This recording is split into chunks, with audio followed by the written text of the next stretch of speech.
Welcome to our channel. तो आज हम स्टार्ट करेंगे बीकॉम सेम 5 का advance accounting and auditing lesson number 3 ratio analysis. इसके पहले भी वीडियोस बन चुकी है, लिंक आपको डिस्क्रिप्शन में मिल जाएगी। तो चलिए स्टार्ट करते हैं। आज हम स्टार्ट करेंगे क्वेश्चन नंबर 5। ये हमारे एग्जाम्पल्स फ्रॉम लेटेस्ट एग्जामिनेशन में से है। सम पेज नंबर है हमारा 169, अपोलो कंपनी लिमिटेड। तो चलिए स्टार्ट करते हैं। इसमें फर्स्ट हमको फाइंड करने बोला है rate of return on capital employed. तो लिख लेते हैं फर्स्ट।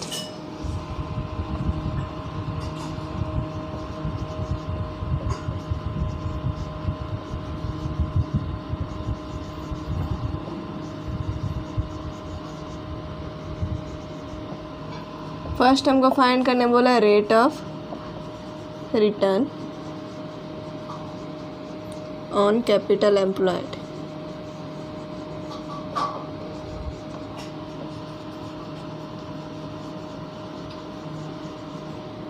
तो इसका हमारा फॉर्मूला होता है net profit before interest and tax upon share capital plus reserve.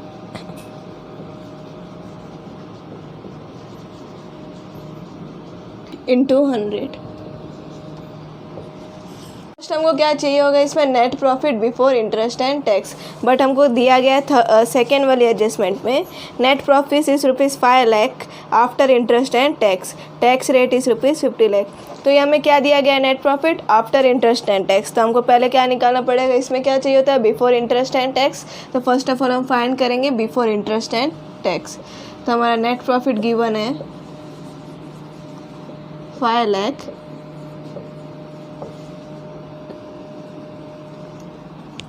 अगर हमको बिफोर फाइंड करना होता है तो उसका हमारा क्या होता है टैक्स ही ऐड करना। तो टैक्स कितना गिवन है after interest and tax 5 lakh ही। तो इसमें ऐड करेंगे हम 5 लाख प्लस हमारा होगा इंटरेस्ट ऑन डिबेंचर। बाकी हम नेट प्रॉफिट फाइंड करते तब हम क्या करते इंटरेस्ट ऑन डिबेंचर माइनस करते, और अगर हमको बिफोर फाइंड करना होता तब उसमें क्या करेंगे इंटरेस्ट ऑन डिबेंचर ऐड करेंगे। तो हमारा डिबेंचर्स कितने दिए गए हैं, हमारे डिबेंचर्स है 10 लाख और उस पर हमारा परसेंट है 12%। तो 10 लाख का 12% हो जाएगा हमारा 1,20,000। तो इसको हम ऐड करेंगे तो हमारा आएगा 11,20,000। तो ये क्या है हमारा net profit before interest and tax. तो हमारा कितना है 11,20,000। नेक्स्ट हमको इसमें क्या चाहिए शेयर कैपिटल और रिजर्व। तो हमको शेयर कैपिटल इक्विटी शेयर्स कितने दिए गए हैं 10 lakh plus reserves and surplus है हमारा 5 लाख। इसमें डिबेंचर भी हमारा ऐड होगा जो कि दिया गया है 10 लाख। और अब हम असेट साइड देखेंगे। अंडर राइटिंग कमीशन दिया गया उसको क्या हम करते हैं डिबेंचर्स में से माइनस करते हैं, जो कि अमाउंट दी गई है 50,000 इंटू 100। ओके, तो हमारा आ जाएगा 11,20,000 अपॉन 24,50,000 इंटू 100। तो हमारा rate of return on capital employed आएगा 45.71%। नेक्स्ट हमको फाइंड करने बोला है स्टॉक टर्नओवर। तो इसका हमारा फॉर्मूला होता है cost of goods sold upon average stock. तो पहले लिख लेते हैं हम। सेकेंड हमको फाइंड करना है स्टॉक टर्नओवर। इसका हमारा फॉर्मूला होता है कॉस्ट ऑफ गुड्स सोल्ड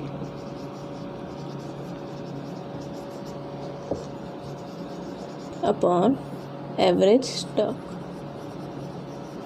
तो हमको क्वेश्चन में एवरेज स्टॉक तो गिवन नहीं है, तो पहले हमको क्या करना पड़ेगा फाइंड।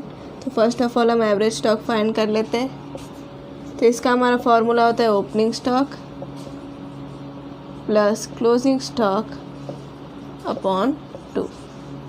तो ओपनिंग स्टॉक हमको क्वेश्चन में गिवन है फोर्थ वाली एडजस्टमेंट में on 1/4/2011 the stock is worth ₹3 lakh.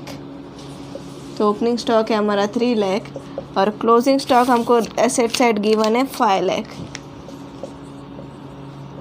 Upon 2। तो 3 लाख प्लस 5 लाख करेंगे 8 लाख अपॉन 2 करेंगे आएगा हमारा 4 लाख। तो एवरेज स्टॉक आया हमारा 4 लाख। नेक्स्ट हमको क्या फाइंड करना है, कॉस्ट ऑफ गुड्स सोल्ड।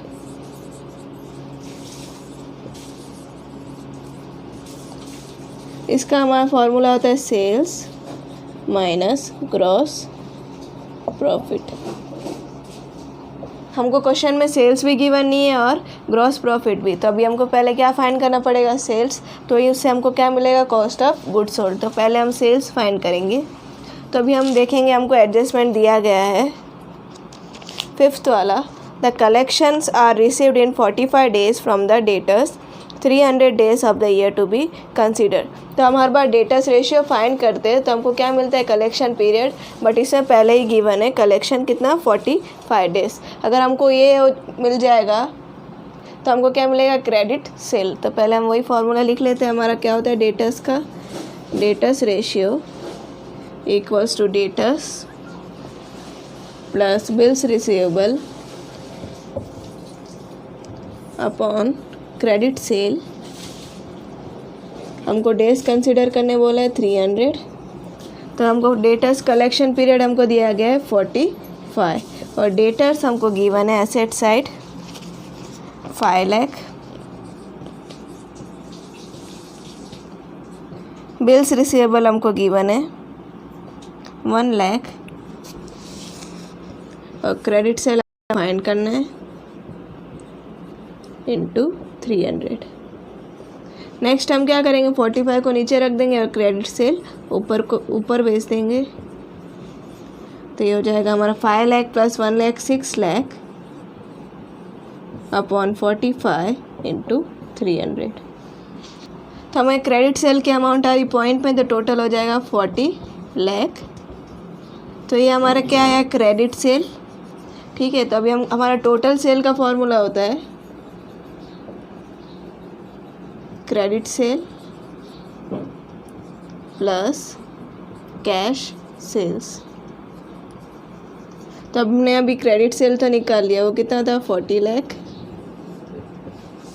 और अभी हमको क्या चाहिए, कैश सेल्स। तो उसके रिलेटेड हमको एडजस्टमेंट बोली गई 3rd वाली, cash sales are 1/5 of credit sale, यानी 40 लाख का हम 1/5 करेंगे तो हमको क्या मिलेगा, कैश सेल।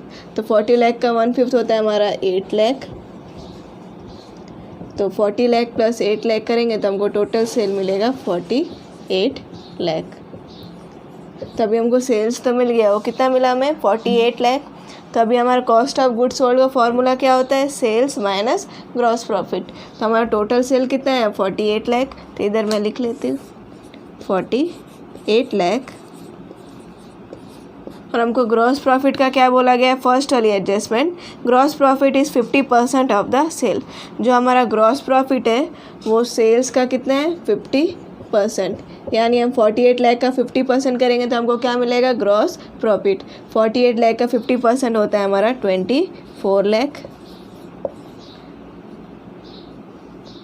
तो सेल्स माइनस ग्रॉस प्रॉफिट करेंगे तो हमारा कॉस्ट ऑफ गुड्स सोल्ड आएगा 24 लाख। तो हमारा ऊपर लिखेंगे हम 24 लाख अपॉन 4 लाख। तो हमारा स्टॉक टर्नओवर आ जाएगा 6 टाइम्स।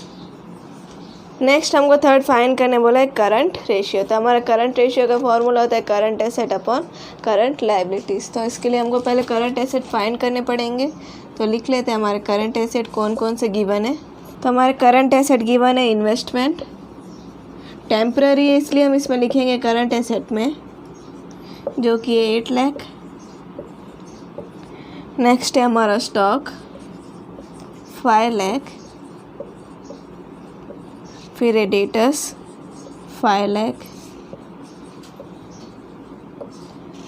और प्रीपेड इनकम टैक्स हमको गिवन है 50,000।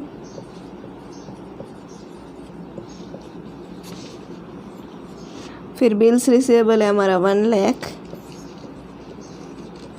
और बैंक बैलेंस है हमारा 4 लाख। तो हम करंट एसेट हमारा हो जाएगा टोटल 23,50,000। तो हम फॉर्मूला में लिख लेते हैं हमारा current ratio is equal to current asset upon current liabilities.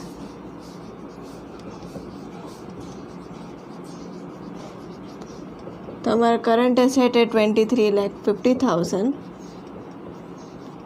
और करंट लायबिलिटी हम इधर फाइंड करेंगे।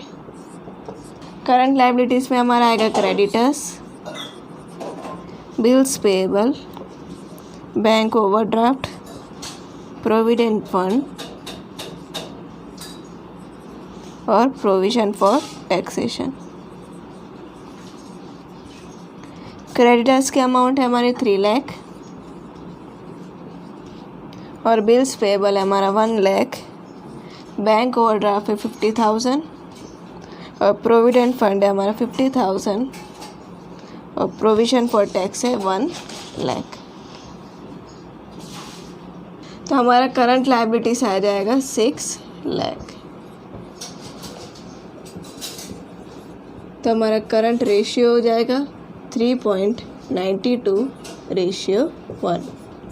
नेक्स्ट हमको फाइंड करने बोला ऑपरेटिंग रेशियो। तो हम फाइंड करेंगे ऑपरेटिंग रेशियो। तो इसका हमारा फॉर्मूला होता है cost of goods sold plus operating expense upon sales into 100। तो हमने कॉस्ट ऑफ गुड्स सोल्ड पहले ही फाइंड किया था, कितना आया था हमारा 11,40,000 और ऑपरेटिंग रेशियो और ऑपरेटिंग एक्सपेंस हम इधर फाइंड करेंगे। तो हमारा कॉस्ट ऑफ गुड्स सोल्ड था 24 लाख और ऑपरेटिंग एक्सपेंस हम फाइंड करेंगे और सेल्स हमारा है 48 लाख इंटू 100। तो ऑपरेटिंग एक्सपेंस हम किस तरह से फाइंड करेंगे, हमको ग्रॉस प्रॉफिट हमने फाइंड किया था, कितना था 24 लाख और उसमें से हम माइनस करेंगे प्रॉफिट बिफोर टैक्स। तो हमारा कितना था 10 लाख। ये वाला स्टेप आपको याद करा दूँ तो हमारा क्या था, नेट प्रॉफिट हमको आफ्टर टैक्स दिया था कितना 5 लाख और उस पर हमने टैक्स ऐड किया था तो हमारा कितना था, टैक्स भी हमारा आफ्टर इंटरेस्ट 5 लाख। तो ये हमारा क्या था 10 लाख। ये हमारा क्या हो गया था प्रॉफिट बिफोर टैक्स। तो यही 10 लाख इसमें से हम लेस करेंगे तो हमको क्या मिलेगा ऑपरेटिंग एक्सपेंस। तो ये ऑपरेटिंग एक्सपेंस हमारा आएगा 14 लाख प्लस 14 लाख। तो हमारा ऑपरेटिंग रेशियो आ जाएगा 79.17%। नेक्स्ट हमको फिफ्थ फाइंड करने बोला है प्रोप्राइटरी रेशियो। तो उसका हमारा फॉर्मूला होता है proprietors fund upon total real asset. तो लिख लेते हैं हम फिफ्थ।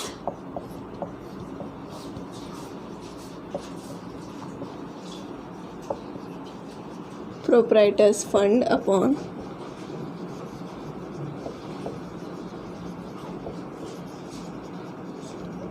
Total real asset.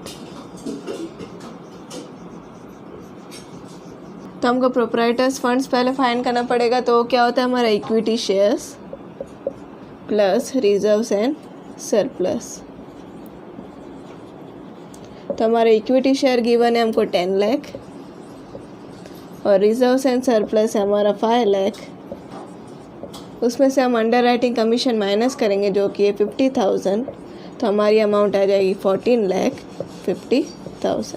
तो ये हमारा क्या आएगा proprietors fund 14,50,000 upon total real asset. तो टोटल रियल एसेट हमको दिया गया एसेट पूरा टोटल 31 लाख। उसमें से हम क्या करेंगे अंडर राइटिंग कमीशन उसमें दिया गया एसेट साइड तो उसको हम क्या करते हैं माइनस। तो माइनस 50,000 करेंगे तो हमारा आएगा 30,50,000। ये क्या होगा हमारा टोटल रियल एसेट। तो हमारा प्रोप्राइटर्स रेशियो आ जाएगा 47.54%।